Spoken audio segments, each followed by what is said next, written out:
Molweni kwababukeli baka Buffalo City Insider, igama lami Aqhamapani. Namhlanje silapha kwi lasting of the Wasp ka Nomeva. Apha ecam kwam ndiphethe oyena ndiqinisekileyo ba is one of the best managers we have up in South Africa.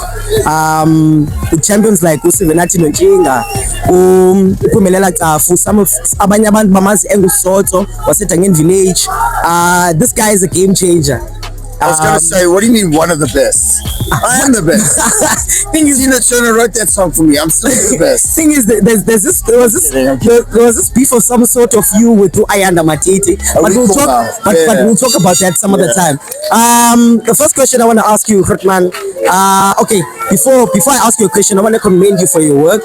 I think you've been changing so many lives, and one thing that I like about you is the fact that you're really ambitious and you make sure that your boxers go all out. The first time I saw him was in Orient Theatre. Right. After that, I saw he joined No Doubt Management. First question I want to ask is, what did you think about his fight with Tubongani Fule? Yeah, I thought he was dominant. I mean, I thought the scorelines were indicative of that. I had it like 10-2. Two of the judges agreed with me, and one had it 9-3. I thought it was a very dominant performance. I thought Tubongani Fule was game. He tried his best. But I think there's levels in boxing, and I think Lindeladi showed that tonight. So very impressed with his performance. I was very confident going in. I want to thank him, his team, and Dylan Ponchela for bringing out the fight and making it happen. But again, I was always confident going in, and I think Sibisi's now ready to crack the world ratings. Yeah. Okay. That was going to be my next question, because if there's anything that I know you about, you're really good at making sure that you're good at spotting talent that is prominent of being world champions. What's next for him, and what could we expect? Yeah, it's a good question. So, obviously, we needed to get this out the way and fulfill his mentorship for BSA and Boxing South Africa with regards to his SA title. Now, I think it's time for him to move him, into the world ratings and start, looking at, moving him up and then obviously getting him in position. I don't think it's imminent, but I do think it's going to be a process. But I think tonight, on his impressive performance, I think it's time for him to crack the top 15 in the sanctioning bodies. Okay, that's good.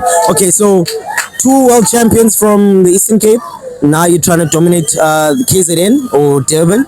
No, I wouldn't say I'm trying to dominate territories. That's not true.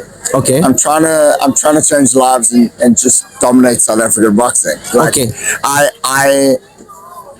Again, jokes aside, I feel like I have an obligation to help fighters achieve the goals and elevate them, and obviously change their lives. And I think God's put me on this earth to do that. And you're right, I am very ambitious. I'm not going to stop.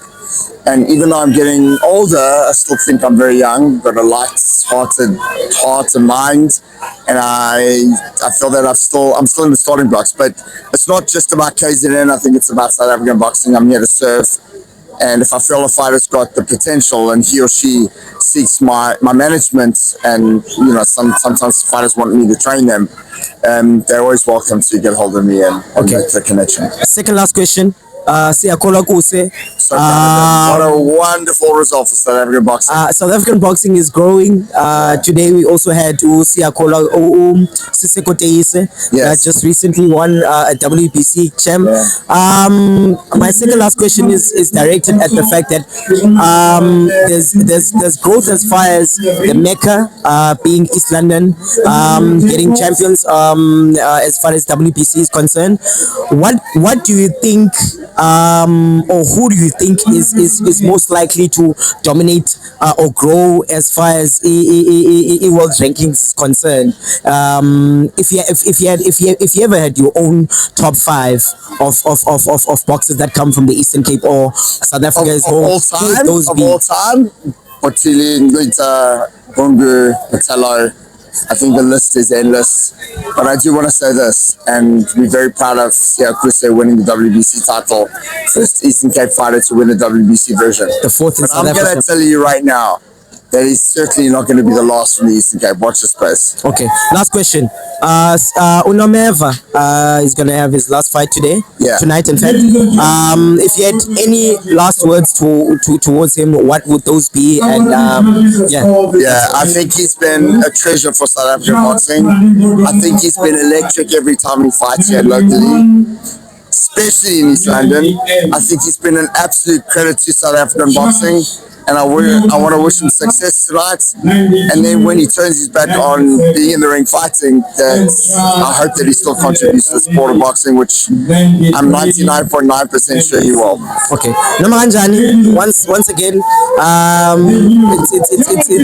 we barely give people their flowers as far as when they're alive, and we barely say thank you for changing lives. I come upon from Buffalo City Inside. I would like to say thank you for everything that you've done, and good luck with all the boxes that you're going to manage now. And thank you once more for the interview. Yeah, it's a pleasure, man. Anytime, just look after me and I'll look after you. Thanks, bro. Thanks. Sure. Okay, thanks.